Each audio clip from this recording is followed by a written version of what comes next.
Escrever para teatro é, na minha vida, a escrita mais difícil, porque o teatro exige muito do autor. Eu acho que a primeira coisa que uma pessoa tem que fazer para poder escrever teatro, ou escrever para teatro, é ser público de teatro e ler teatro. Eu acho que se vocês querem escrever teatro, esforcem-se por ir ao teatro, mesmo que quando não gostam. Há sempre alguma coisa que uma pessoa aprende na estrutura da peça, e leiam muito teatro. Porque eu sou júri de alguns prémios de teatro, alguns de juventude, alguns destinados à juventude, e acontece muitas vezes que as pessoas praticamente só viram os morangos com açúcar e então mandam peças que são os morangos com açúcar em peça de teatro, e isso não resulta, porque o teatro não tem a mesma linguagem que a televisão. Há coisas que são fundamentais. Uma pessoa tem que caracterizar bem as personagens quando escreve uma peça, e é ao contrário de um romance em que uma pessoa pode caracterizá-la por uma descrição. No teatro a gente tem que a caracterizar pelo que ela diz. Nós temos que perceber quem é a pessoa, não pelas indicações cênicas que o autor possa fazer e que deve fazer, mas nas palavras da personagem é que está a sua personalidade. Portanto, nós temos que pôr o que seria descrição no conteúdo das falas de cada personagem. E isso é uma coisa que é preciso ter imenso cuidado quando se escreve teatro, é que não é um texto corrido. Portanto, se uma personagem fala de determinada maneira, a personagem que vem a seguir pode ser... Imaginem que é uma patroa e uma empregada a falar. Nós não podemos usar a mesma linguagem para as duas, porque cada uma vem de um meio social diferente e vem de passados diferentes, e portanto nós temos que acoplar isso a cada frase que escrevemos, em cada fala. Nós temos que nos lembrar de onde é que aquela personagem vem, para onde é que ela vai, qual é a linguagem que ela usa, para que facilmente fiquem diferenças grandes entre as personagens, que enriquece muito um texto teatral. Depois, não há teatro se não houver conflito.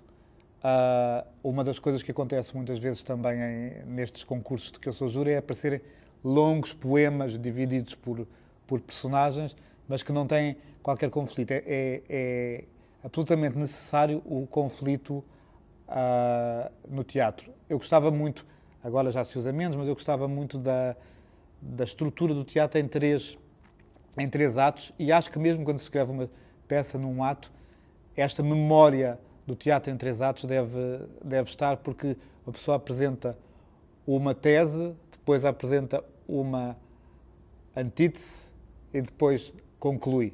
E se nós fizermos isto, criamos um conflito teatral bastante, porque estamos a dar uma hipótese, estamos a dar a hipótese contrária ou outra hipótese, e depois concluímos. Isto ajuda bastante a criar a tensão que um espetáculo tem que ter, porque nós temos que nos lembrar que as palavras do teatro não são para ser lidas, são para ser representadas. Portanto, nós vamos ter que prender a atenção de um público durante 1h30, 2 horas. Já uma vez assisti a uma peça que eram 24 horas, portanto, durante um longo tempo nós temos que prender a atenção de uma plateia. E é com esse conflito, com essas hipóteses contrárias, com esse enriquecimento do texto, através da linguagem das personagens, que nós vamos conseguir que o público queira seguir aquela história, queira saber um bocadinho mais das personagens e identifique-se de alguma maneira com algumas personagens. Isso é comum, o público tomar partido de uma personagem, mesmo que não seja a personagem que o autor escolheu para que o público tome partido, porque o público identifica-se com o que se identifica. A gente nunca sabe muito bem com o que é, e públicos diferentes identificam-se com coisas diferentes. nós, quando levamos uma peça à cena, acontece uma coisa muito curiosa, que é, por exemplo, há um dia em que o público acha graça a tudo e ri de tudo, e no dia a seguir o ator já diz as frases à espera que o público ria e faz até umas pausazinhas para o público rir e ninguém ri de nada.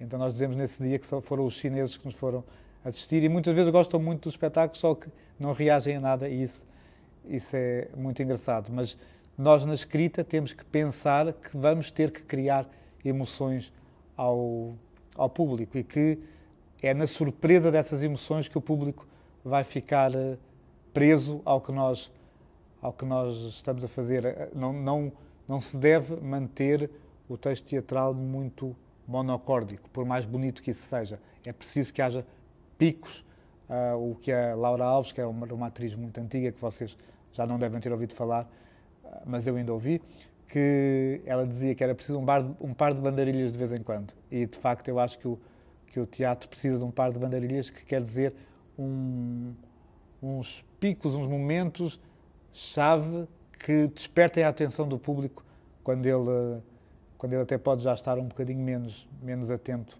ao que nós escrevemos e ao que os atores estão a dizer.